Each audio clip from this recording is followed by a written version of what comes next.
Hoje e sempre trazemos verdades baseadas em relatos. Aceitar ou questionar os fatos fica a seu critério. Você já ouviu falar em estigmas? Feridas misteriosas que surgem no corpo de certas pessoas, imitando com perfeição os ferimentos de Jesus Cristo na crucificação. Mãos, pés, testa e, em alguns casos, até nas costas. Fenômenos assim atravessaram séculos. Foram testemunhados por padres, fiéis, médicos e até céticos. Mas o que poucos sabem é que um desses casos aconteceu no Brasil, com um menino de apenas 11 anos, no sertão da Bahia. E o que aconteceu com ele foi tão chocante, tão inexplicável, que seu corpo foi levado para fora do país e nunca mais voltou. Os registros dos estigmas vêm desde o século XIII.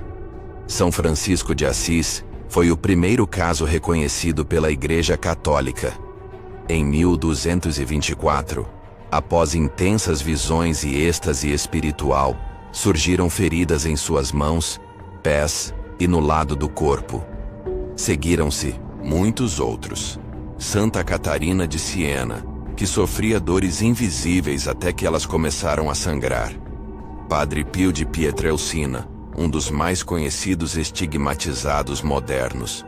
Suas feridas sangravam por décadas, mesmo sob os olhares de médicos e investigadores. E há relatos menos conhecidos, como o de Teresa Neumann, que durante a quaresma perdia litros de sangue, mas não morria.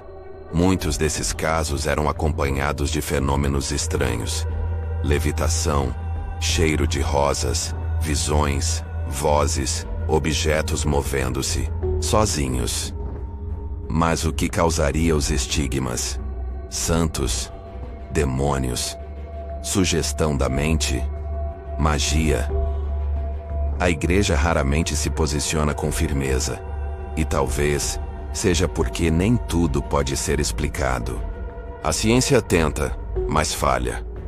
Alguns dizem que se trata de histeria religiosa, onde o próprio corpo manifesta sintomas a partir de traumas psíquicos. Outros apostam em fraude. Feridas auto-infligidas, encenações. Mas, e quando o sangue aparece, sob observação? E quando objetos se movem, o clima muda e o cheiro de flores toma conta do ambiente? Há pesquisadores que associam os estigmas a fenômenos mediúnicos, ou até a possessões disfarçadas de santidade. E existe uma corrente mais obscura ainda, a que acredita que alguns estigmas não são obra de Deus, mas de entidades ocultas, espíritos perdidos, demônios antigos, ou rituais ancestrais que abrem portais entre mundos. E aí chegamos a Pedro. A história a seguir me foi contada por um parente muito próximo, e eu confesso, tentei não acreditar. O nome dele era Pedro. Um menino de 11 anos, nascido em Monte Santo, no sertão da Bahia. Um lugar de fé profunda, onde igrejas, terreiros e centros espíritas coexistem em silêncio. Pedro era uma criança comum.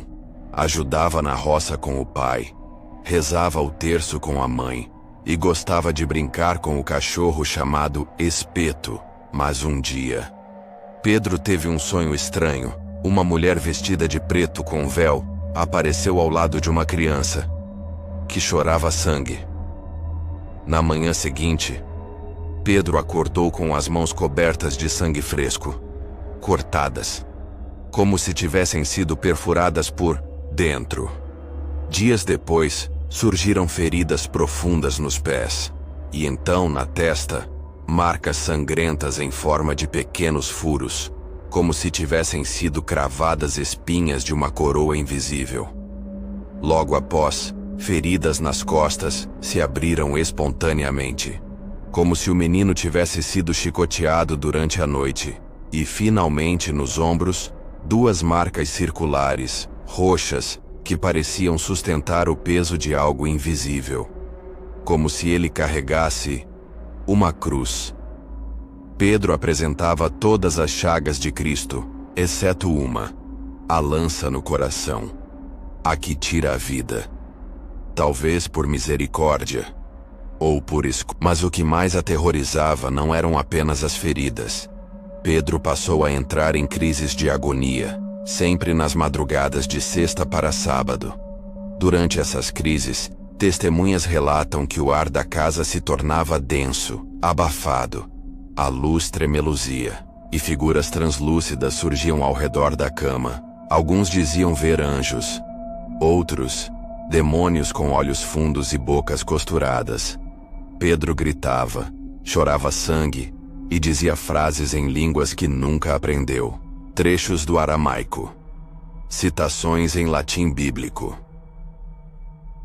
A família já havia recorrido a médicos em Salvador.